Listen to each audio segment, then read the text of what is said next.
ಸ್ನೇಹಿತರೆ ನಮಸ್ಕಾರ. ಕಾವ್ಯನಿಂದ ಗಿಲ್ಲಿಗೆ ಕೈತಪ್ಪುತ್ತ trophy.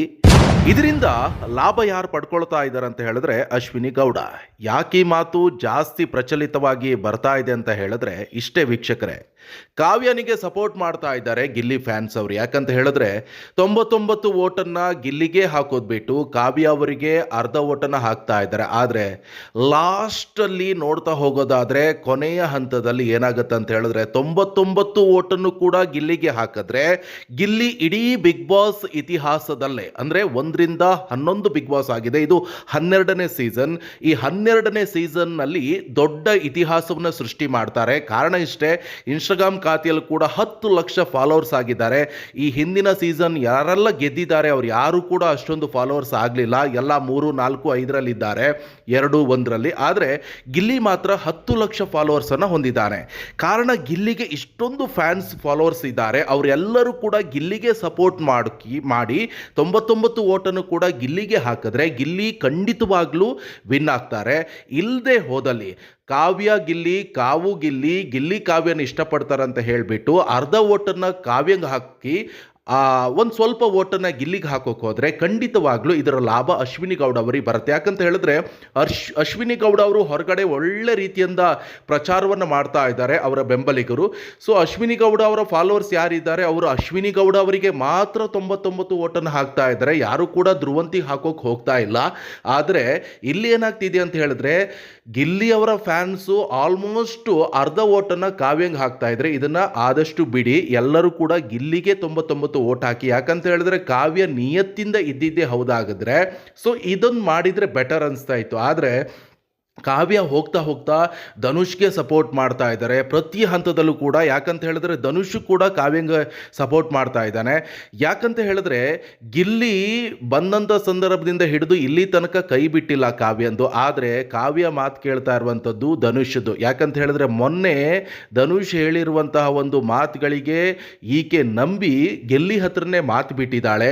Gilli shake hand ಕೊಡೋಕೆ ಹೋದರೂ ಕೂಡ ಈಕೆ ಕೊಡೋಕೆ ಒಪ್ಪಲಿಲ್ಲ. ಅದಾದ ನಂತರ ಆಟಕ್ಕೆ ಮಾತ್ರ ಯಾವ ರೀತಿಯಾಗಿ ಬಳಸ್ಕೊಂಡಿದ್ದಾಳೆ ಅಂತ ಹೇಳಿದ್ರೆ ಕಾವ್ಯ, ಅದು ಧನುಷ್ ಹಾಗೆ ರಾಶಿಕಾ ಆಟ ಆಡ್ತಿದ್ರು, ರಘು ಹಾಗೆ ರಕ್ಷಿತಾ ಆಟ ಆಡ್ತಿದ್ರು, ಧ್ರುವಂತ್ ಹಾಗೆ ಅಶ್ವಿನಿ ಅವರು ಆಟ ಆಡಿದ್ರು. ಅವರೆಲ್ಲರೂ ಕೂಡ ಅವ್ರಿಗೆ ಸಪೋರ್ಟ್ ಮಾಡೋವ್ರನ್ನ ಕೂಲ್ ಆರಾಮಾಗಿ ಬಾ ಅಂತ ಹೇಳ್ತಾರೆ. ಆದರೆ ಕಾವ್ಯ ಮಾತ್ರ ಗಿಲ್ಲಿನ ಕೊಂಡುಕೊಳ್ಳೋ ಲೆವೆಲ್ಗೆ ಅಂದರೆ ಗುಲಾಮನ್ ಥರ ಬಾರೋ ಗಿಲ್ಲಿ ಹಾಗೆ ಹೀಗೆ ಅಂತೆಲ್ಲ ಹೇಳ್ಕೊಂಡು ರ್ಯಾಶ್ ಆಗಿ ಮಾತಾಡ್ತಾ ಇದ್ದಾರೆ ಅಂತ ಸಪೋರ್ಟ್ ಮಾಡುವಂಥವ್ರಿಗೆ.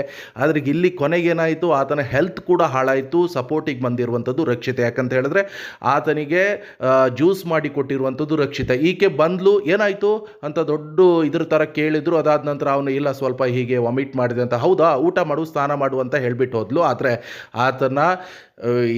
ಆತನಿಗೆ ಆರಾಮಿಲ್ಲ ವಿಚಾರಿಸ್ಕೊಳ್ಳುವಂಥ ವ್ಯವಸ್ಥೆ ಮಾಡಲಿಲ್ಲ. ಅದೇ ಧನುಷ್ಗಾಗಿದ್ದರೆ ಈಕೆ ಯಾವ ರೀತಿಯಾಗಿ ಆರೈಕೆ ಮಾಡ್ತಿದ್ಲೋ ಗೊತ್ತಿಲ್ಲ.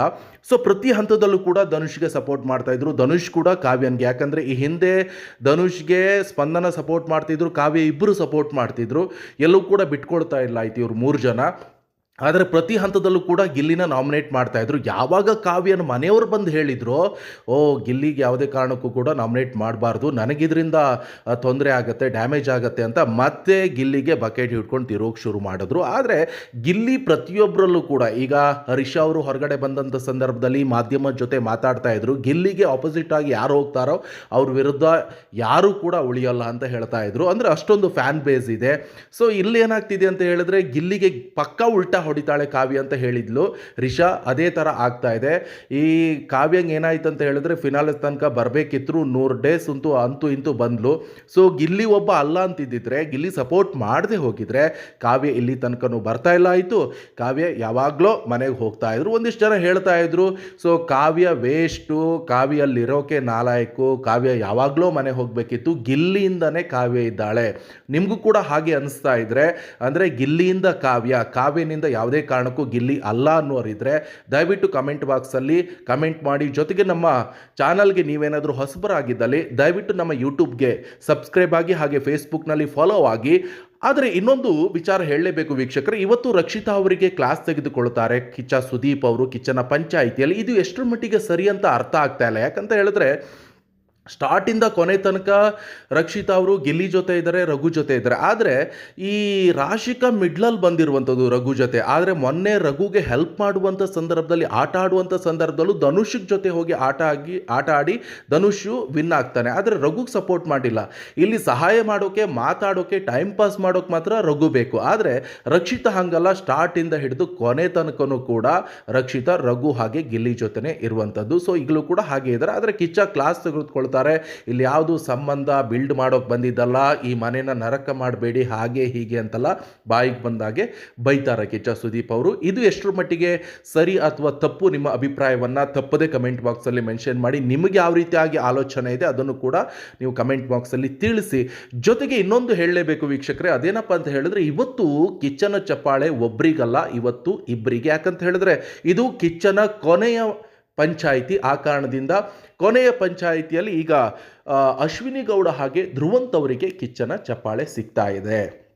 ಸೊ ಇದಕ್ಕೂ ಕೂಡ ಒಂದಿಷ್ಟು ಜನ ಹೇಳ್ತಾ ಇದ್ರು, ಇವರಿಬ್ಬರಿಗೆ ಏನು ಸಿಗ್ಬಹುದಾ, ಕೊಡ್ಬಹುದಾ ಕಿಚ್ಚನ ಚಪ್ಪಾಳೆ ಅಂತ ಹೇಳ್ತಿದ್ರು. ಖಂಡಿತವಾಗ್ಲೂ ಕೊಡ್ಬಹುದು ಅಂತ. ಯಾಕಂತ ಹೇಳಿದ್ರೆ ಕೊನೆ ವೀಕಲ್ಲಿ ಅಶ್ವಿನಿ ಗೌಡ ಅವರು ಸಾಕಷ್ಟು ಡೇರಿಂಗಲ್ಲಿ ಆಡಿದ್ರು, ಶ್ರಮವಹಿಸಿ ಆಡಿದ್ರು. ಧ್ರುವಂತ್ ಅವರು ಕೂಡ ಅಷ್ಟೇ. ಅದರ ಜೊತೆಗೆ ಸಾಕಷ್ಟು ಜನ ಕಮೆಂಟ್ ಕೂಡ ಮಾಡ್ತಾ ಇದ್ರು ಧ್ರುವಂತ್ ಹಾಗೆ ಅಶ್ವಿನಿ ವಿರುದ್ಧ. ಅದು ಯಾವುದಕ್ಕೂ ಕೂಡ ಅವರು ತಲೆ ಕೆಡಿಸ್ಕೊಂಡಿಲ್ಲ. ಅಂದರೆ ಒಳಗಡೆ ಮನೆಯವರು ಯಾರೆಲ್ಲ ಮಾತಾಡ್ತಾ ಇದ್ರು, ರಾಶಿಕಾ ಇರ್ಬೋದು, ಕಾವ್ಯ ಇರ್ಬೋದು, ಗಿಲ್ಲಿ ಇರ್ಬೋದು, ರಕ್ಷಿತಾ, ಇವರೆಲ್ಲರೂ ಕೂಡ ಕಮೆಂಟ್ ಮಾಡ್ತಾ ಇದ್ರು ಅವರಿಬ್ಬರ ಬಗ್ಗೆ. ಅದು ಯಾವುದಕ್ಕೂ ಕೂಡ ತಲೆ ಹಾಕದೆ ಅವರಿಬ್ಬರು ಕೂಡ ಕೊನೆಯ ಹಂತದಲ್ಲಿ ಒಂದು 6 ಕಂಟೆಸ್ಟೆಂಟ್ ಆಗಿ ಬಂದಿರುವಂಥದ್ದು ಕೂಡ ಸಾಕಷ್ಟು ಖುಷಿ ವಿಚಾರ ಅಂತ ಹೇಳಿ ಕಿಚ್ಚ ಸುದೀಪ್ ಅವರು ಕೂಡ ಚಪ್ಪಾಳೆಯನ್ನು ಕೊಟ್ಟಿದ್ರು. ಆದರೆ ಈ ವಾರ ಕಿಚ್ಚನ ಚಪ್ಪಾಳೆ ಇಬ್ಬರಿಗೆ ಸಿಗ್ತಾ ಇದೆ.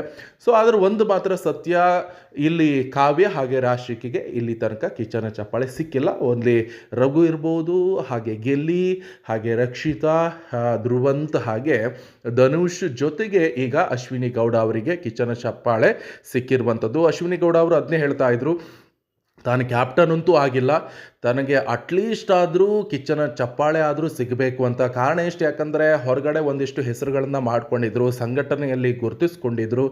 ಸೊ ಒಂದಿಷ್ಟು ಮೀಟಿಂಗು ಅಥವಾ ಸಂಘಟನೆಯಲ್ಲಿ ಭಾಷಣ ಅದನ್ನೆಲ್ಲ ಮಾಡುವಂಥ ಸಂದರ್ಭದಲ್ಲಿ ಶಭಾಷ್ ಗಿರಿ ಅಂತ ಬಿಗ್ ಬಾಸಿಂದ ಸಿಗ್ತಾ ಇರುವಂಥದ್ದು ಕಿಚ್ಚನ ಚಪ್ಪಾಳೆ ಮಾತ್ರ. ಅದಕ್ಕೋಸ್ಕರ ಕಿಚ್ಚನ ಚಪ್ಪಾಳೆಗೆ ಸಾಕಷ್ಟು ಎಕ್ಸ್ಪೆಕ್ಟ್ ಮಾಡ್ತಾನೆ ಇದ್ದರು, ನಿರೀಕ್ಷೆ ಇತ್ತು ಸಿಗತ್ತೆ ಅಂತ. ಆದರೆ ಇಷ್ಟು ದಿನ ಆದರೂ ಕೂಡ ಸಿಕ್ಕಿಲ್ಲ. ಆದರೆ ಕಿಚ್ಚನ ಕೊನೆಯ ಪಂಚಾಯಿತಿಯಲ್ಲಿ ಅಂತೂ ಇಂತೂ ಅಶ್ವಿನಿ ಗೌಡ ಅವರಿಗೆ ಕಿಚ್ಚನ ಚಪ್ಪಾಳೆ ಸಿಕ್ತು. ಸೊ ಒಂದು ಕಡೆಯಲ್ಲಿ ಅವರ ಪ್ರಚಾರದ ಭರಾಟೆ ಕೂಡ ತುಂಬ ಜೋರಾಗ್ತಾ ಇದೆ. ದಯವಿಟ್ಟು ನೀವು 99 ಓಟನ್ನು ಗಿಲ್ಲಿಗೆ ಹಾಕಿದರೆ ಗಿಲ್ಲಿ ವಿನ್ ಆಗ್ತಾರೆ, 99 ಓಟನ್ನು ರಕ್ಷಿತಾ ಅವರಿಗೆ ಹಾಕಿದರೆ ರಕ್ಷಿತಾ ಅವರು ಕೂಡ ಪೈಪೋಟಿ ಕೊಡ್ತಾರೆ. ಹಾಗೆ ಅಶ್ವಿನಿ ಗೌಡ ಯಾರಿಗಿಷ್ಟ ಅವರು ಕೂಡ ಅಷ್ಟೇ 99 ಓಟನ್ನು ಹಾಕಿದ್ರೆ ವಿನ್ ಆಗ್ತಾರೆ. ಆದರೆ ಸಾಕಷ್ಟು ಜನ ಈಗ ಗಿಲ್ಲಿಯವರೇ ವಿನ್ ಆಗಬೇಕು, ಆತನೇ ಡಿಸರ್ವ್ ಆಗಿದ್ದಾರೆ, ಬಿಗ್ ಬಾಸಲ್ಲಿ ಗಿಲ್ಲಿ ವಿನ್ ಆಗಬೇಕು ಅಂತ ಹೇಳಿ ಸಾಕಷ್ಟು ಜನ ಹೇಳ್ತಾ ಇದ್ದಾರೆ. ನಿಮಗೆ ಯಾರಿಷ್ಟ, ಯಾರು ವಿನ್ ಆಗಬೇಕು? ಸೊ 99 ಓಟನ್ನು ಕೂಡ ನೀವು ಯಾರಿಗೆ ಹಾಕ್ತಾ ಇದ್ದೀರಾ ದಯವಿಟ್ಟು ಕಮೆಂಟ್ ಬಾಕ್ಸಲ್ಲಿ ಮೆನ್ಷನ್ ಮಾಡಿ. ಜೊತೆಗೆ ನಮ್ಮ ಯೂಟ್ಯೂಬ್ ಚಾನಲ್ಗೆ ಸಬ್ಸ್ಕ್ರೈಬ್ ಆಗಿ, ಜೊತೆಗೆ ನಮ್ಮ ಫೇಸ್ಬುಕ್ನಲ್ಲಿ ಫಾಲೋ ಆಗಿ. ಧನ್ಯವಾದ ಕರ್ನಾಟಕ.